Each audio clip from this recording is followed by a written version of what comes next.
আলহামদুলিল্লাহ বলতে থাকবেন, 10 টাকা খরচ হবে, 20 টাকা আসতে থাকবে। 1 কেজি মানুষকে খাওয়াবেন, 3 কেজি আসতে থাকবে।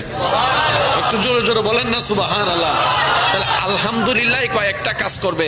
আলহামদুলিল্লাহ প্রথম কাজ করবে, আপনার ব্রেইন থেকে টেনশন দূর করে দিবে।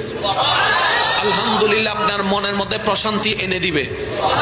আলহামদুলিল্লাহ আপনাকে দুশ্চিন্তা থেকে বাঁচাই দিবে। আলহামদুলিল্লাহ আল্লাহর প্রতি আপনার দিলের ভালোবাসা বাড়াই দিবে। আলহামদুলিল্লাহ আল্লাহর প্রতি আপনার আরো আত্মবিশ্বাস বাড়াই দিবে।